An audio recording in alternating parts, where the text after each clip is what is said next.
This is The Top, where I interview entrepreneurs who are number one or number two in their industry in terms of revenue or customer base. You'll learn how much revenue they're making, what their marketing funnel looks like, and how many customers they have. I'm now at $20,000 per top. 5 and 6 million. He is hell-bent on global domination. We just broke our 100,000 units sold mark. And I'm your host, Nathan Latka. Okay, Top Tribe, this week's winner of the $100 is Jose Avila. He is a 17-year-old that doesn't want to go to college and he wants to start his own business. For your chance to win $100 just like Jose every Monday morning, simply subscribe to this podcast on iTunes right now and then text the word Nathan to 33444 to prove that you did it. Good morning, folks. Nathan Latka here. It's February 18th. Good morning to all of you guys that tune in daily. I appreciate you guys. I really do. Thank you. Coming up tomorrow morning, you're going to learn from Lawrence, who runs Fruit Street. They've raised $6 million from 180 of their customers, not investors, but from their customers, for their health technology startup. Is this the new kind of venture capital, raising money from your customers? We'll see. Tune in. Good morning, guys. Nathan Latka here. Our guest today is Luke Stronach, and he spent the past year raising money for his Farmland fund.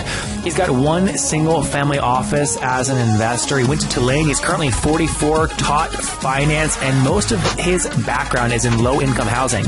He's really looking forward to coming on the show. He's a listener. Luke, are you ready to take us to the top? Absolutely ready, Nathan. Well, you're listening. You said you were listening before the show pretty regularly. What do you like most about the show? I like how it's fast-paced. I just like the diversity of it. It's really interesting to hear what everybody out there is doing, what they're working on, and really kind of fun to watch how some of your guests have grown when you begin to see these products out there in the market. It's a lot of fun. So you said you just raised a Farmland fund. How much money have you raised?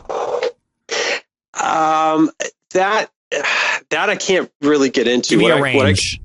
Less than 10 million. Okay, less than 10 million. Great. And what do you spend the money on? Tell me about Farmland investing. So right now I'm spending a fair amount of time in Georgia. I'm in the process of moving to Atlanta. I'm about to close on my first farm. It's a large pecan orchard in Georgia. I'm close to having a second pecan orchard under contract, and I'm starting to do plans to develop a 1,000-acre orchard in Georgia. So starting out with nuts, starting out with pecans. There's a lot of reasons for that, and literally then starting out with the nuts and bolts. Yeah. I couldn't resist, Luke. I couldn't resist. Yeah, you could have thrown something there about going nuts for nuts, but I'm with you. I'm absolutely with you. Okay, I cannot wait for this interview. This is going to be so much fun. Talk to me about the economics of this pecan orchard you're about to buy in Georgia. What are you paying for it? Well, you're going to find that type of farmland. You have to draw a line in the sand with, is it irrigated? Is it not irrigated? What kind of water does it have? Most farmland investors beneath the surface, they're water investors. When you go out to the farm, you're looking at you're looking at the earth, you're looking at the trees, but what you're really looking for is water. And so this first orchard, it has below ground irrigation. It's wonderful. It has numerous wells. It has lots of water. So for that type of orchard, you're going to pay $8,000, $9,000, $10,000 an acre, and it adds up. How many acres is this one? Hundreds, 600 acres. Okay, so what's the total price that you're paying? Well, these are multiple orchards. So the first orchard is going to be right around $2 million. The next orchard is going to be a couple million, and then developing the 1,000-acre orchard, all told, that'll be about $7 million. Okay, but by the way, do you even like pecans? Actually, it's really funny. I eat them every day. Every breakfast, it's 2 bananas, honey, and roasted pecans. So that was way too detailed to be true. I feel like you're like, if Nathan asked me about pecans, I'm going to give this answer. No, I eat them every day. I buy them by the pound at Whole Foods. I believe you. All right. So you're eating one day. You go, oh my God, there's a revenue opportunity. I'm going to go buy this farmland. So this first one is 600-ish acres. It has below ground irrigation, numerous wells, lots of water. You're buying it for about $2 million. Why is it worth it to spend that money on that farm? How do you make money from this? Sure. So 40% of the farmland in North America is leased to farmers. This is a huge space. This is a $2.5 trillion vertical. So you go in, you buy the farmland, you lease it to the farmer, and he can either pay you a cash rent per acre, or you can participate. It's called a participating lease or a revenue sharing agreement, where typically you get 20 to 30% of the profit, or you can take physical delivery of the crop and you can sell it yourself. So those are your two mechanisms. I always say there's yield in the field, and the way you get that yield is by charging that farmer rent. And many times farmers welcome this because to expand their empire, they want to work leased farms. Like most businesses that expand, they don't go out and buy office space, they rent it. And so many farmers are cash flow farmers. They're very keen to that. And so many farmers with huge operations, some own it, but many lease it. Okay, so yours is 600 acres. I want to make sure I got this right. There's two ways to make money. There's yield in the field. You can either take 20 to 30% of the profit, the output, but there's execution risk. You have to trust the farmer is going to actually grow these things and that there's going to be profit to actually take percentages of, right? Right. So you see differences across different crops, Nathan. So as a good example with people who might invest in corn land, most frequently you're going to see them charging a fixed amount per acre, okay, with other crops that are what we call permanent crops. So these are going to be things that are in the ground year long. They grow on trees. So these would be almonds, these would be cherries, these would be pecans. More frequently, you're going to see that revenue sharing agreement. And the reason you want that as an investor is if the price of pecans or almonds goes up, you want to be able to participate in that. But I don't want to participate when they go down. Well, exactly, and you have to watch out for that from the farmer's perspective, and he certainly has a perspective. If he has a lot of real confidence in himself, he's going to want to pay you a cash rent. He's not going to want to share very much with you. Which averages what on this pecan thing? What's an average rent per acre? Well, you're really not going to find rent per acre with pecans. You're going to see revenue sharing agreements almost all of the time. But if you want to break it down to a good year, I mean to a really good year, if you want to look at it that way, you could somehow break it out by acreage and sometimes see that $450 an acre if you want to look at it that way. Okay. Right now in the Midwest, you see a lot of farmers that are paying rent of. And look, corn is not my swim lane. I'm completely out of it. It's not part of my thesis. So don't hold me to this to the dollar. But you'll see a lot of farmers down in Louisiana with rice, up in the Midwest with corn, paying $200, $250 an acre rent. Okay, per acre rent. Interesting. So in your pro forma, because you have a fiduciary responsibility to these folks that have invested in your fund less than $10 million. What are you projecting your income will be on the $2 million investment? What's the return? Right. So just basically in return, what you're looking for, okay, is you're looking for some sort of a combination in the appreciation of the value of the land, okay, and then that annual yield, which you're getting off of the rent, okay. And so typically with your permanent crops, that's going to be higher. So you can get that combined yield with permanents up to 16, 17, 18% when things are going really, really, really well. With your annual crops, with your things that have to be replanted every year, that's going to be corn, potatoes, onions. Your yields are going to be a little bit lower. So just to be clear, if you have let's say you have a great year, you've put in, let's just say it's $1 million farm. You're saying a good yield might be you make $170,000 on your $1 million investment each year.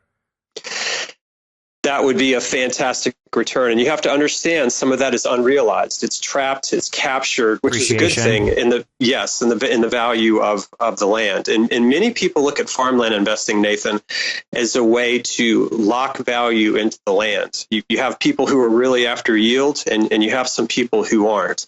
The main component is the land, going after the land. It's certainly one of the big aspects of it from a portfolio theory standpoint, meaning you have big forces out there in the world, very wealthy individuals, pension funds, insurance companies, and they're major farmland investors, and they all have different reasons for it.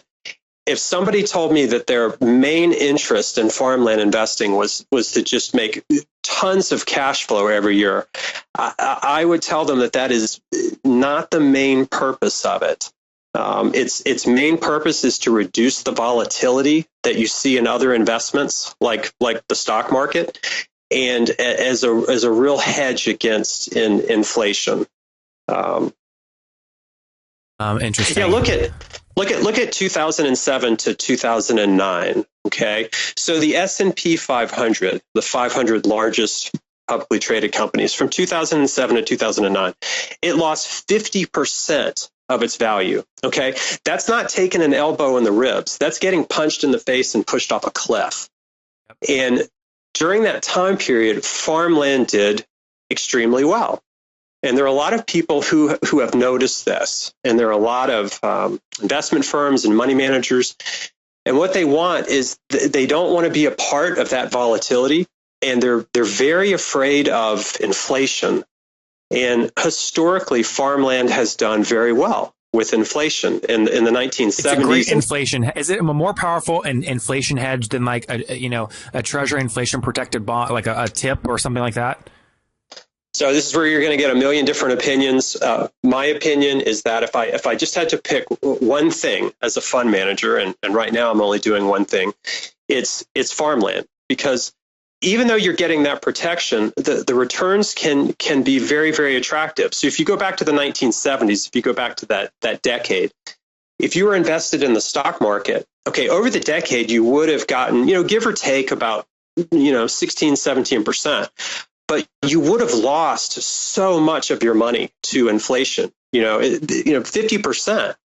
Farmland over that period, depending on how you slice the data, it returned 500, 600%. Got it. So how do you find, I mean, that makes complete sense. How do you find farmers to rent this? Or do you go find the farm? There's already a lease on the farmland. You just find a seller that wants to sell, and then you transfer like the lease over. This is why the farmland space is not as big as commercial property in other sectors. It's hard.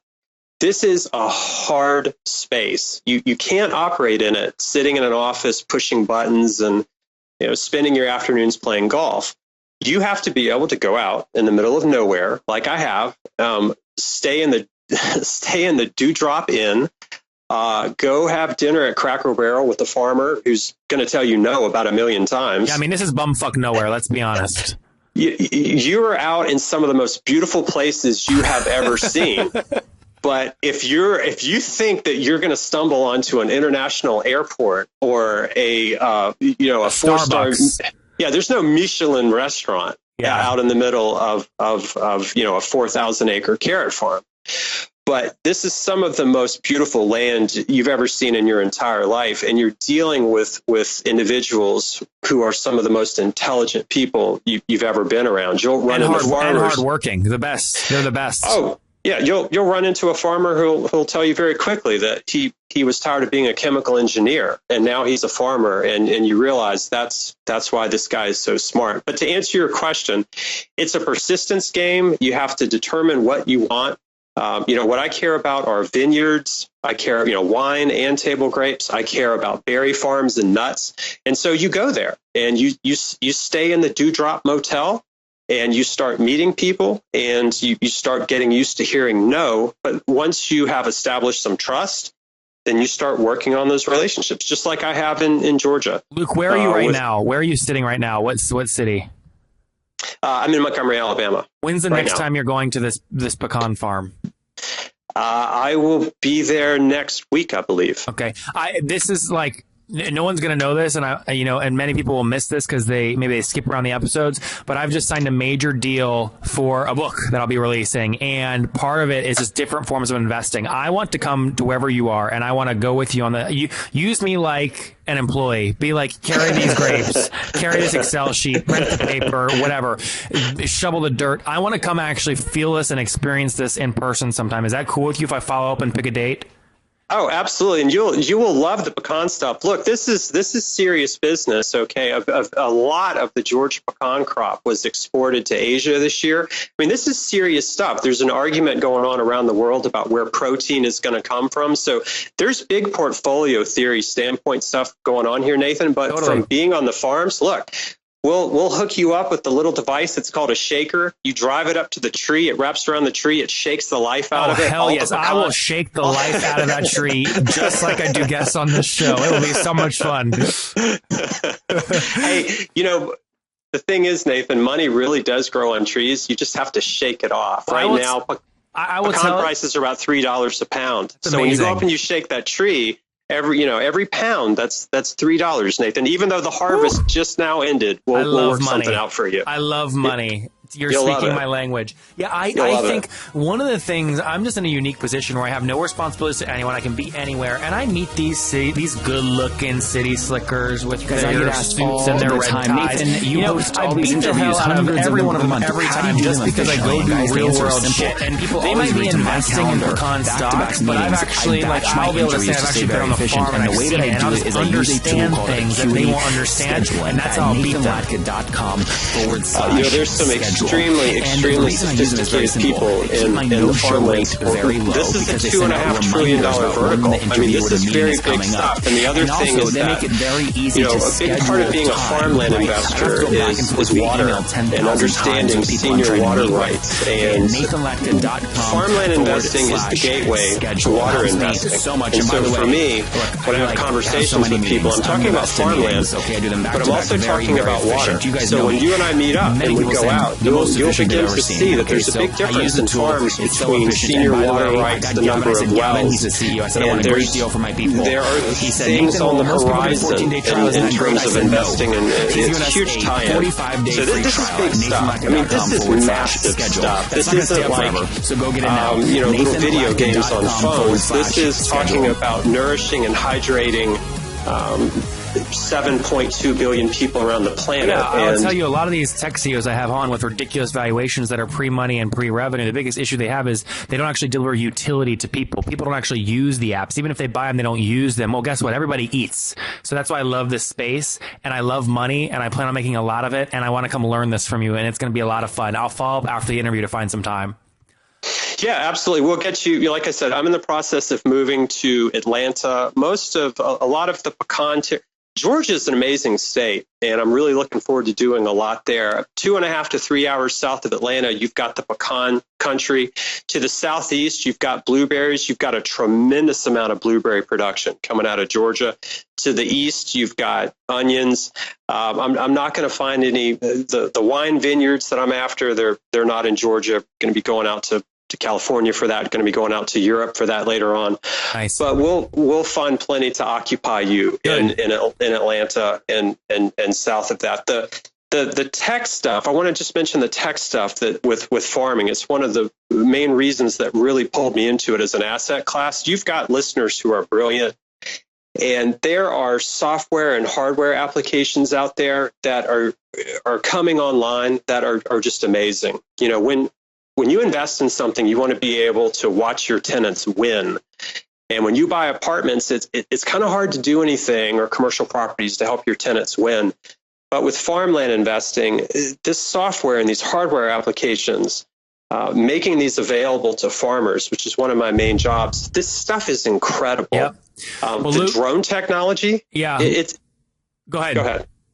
Well, the drone technology, there are companies like Honeycomb, there are companies like AgPixel. These are drones with infrared sensors that can count how many plants you have in a field. They can look at the cellulose in the plants and on a daily basis tell if they're changing. There are robotic field hands that are in beta right now that are actually out in fields with GPS sensors working. And so for people who are looking at startup ideas with farmland and water investing, it's just absolutely amazing the space that they could walk into. It's a big space. In episode 450 at nathanlatka.com/450, we had the founder, Rob Leclerc of AgFunder.com, come on. Over 14 agriculture companies have raised $32 million using his platform. It's a hot space. I love cows. I love farms. I love fruit. I love pecans. I love money from trees, and I love shaking. So I'm in. All right, let's wrap up here, Luke, with the famous 5. Number 1, what's your favorite business book? The Fish That Ate the Whale by Cohen. Great book. Number 2, is there a CEO you're following or studying right now? Stuart and Linda Resnick. They are agribusiness billionaires in California, and they are absolutely amazing with all their brands and what they've done. It is. Did you hear what Linda did with the pearls? I don't know, but I want to have lunch with them. So that's all I want to say. I don't know. And Fiji I don't know water. about Fiji it. water's their brand. Just so those that don't know them, Fiji water's their thing.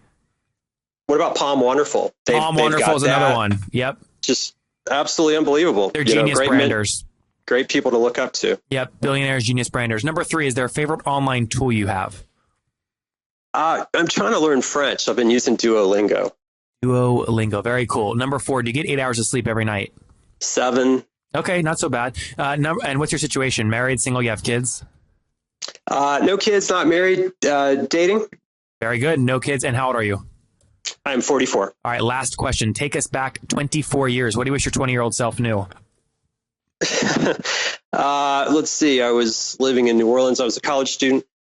I wish I knew that if you want to have a really interesting life, you need to do really meaningful things that impact other people. You need to go for the deep water. You need to go for the big peaks, and that's where you're going to meet interesting people and go to interesting places. But you have to do meaningful things for other people first. Luke, I lied. One last question.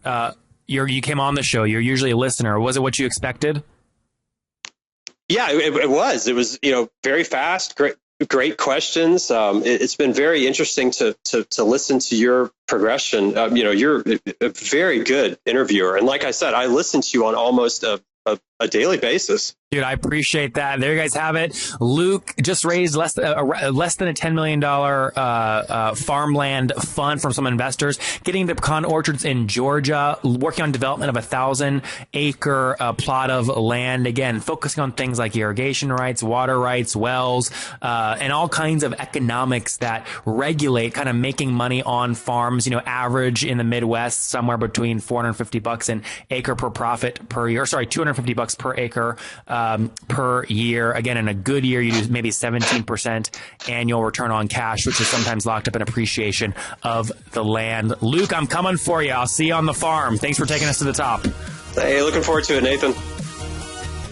If you enjoyed Luke today, and boy, oh boy, I have a new thing for farms. I love money. I love capital. Maybe I'll buy a farm soon. We'll see. But if you loved Luke, go back and listen to Sean yesterday. I actually sold my personal financial data to Sean on the podcast. His company is called Bitmark, and he's trying to give you Brights back to your digital data. Top Tribe, I love giving away free money. I feel like Oprah giving away cars, and I have something special for you today. How many of you have heard our super sharp guests talk about success they've had with Facebook and Google ads? Well, all of you listening right now, yes, if you're listening, you get $100 in free AdWords. Here's how you get it, okay? Again, thanks for listening. Get the free $100 from Google right when you sign up with my website host provider, HostGator. Go sign up now to get your free money. HostGator.com/Nathan. Again, that's HostGator.com/Nathan. Okay, Top Tribe, I'll see you bright and early tomorrow morning. And don't forget, before you listen to any other episodes, subscribe on iTunes right now for your chance to win $100 every Monday.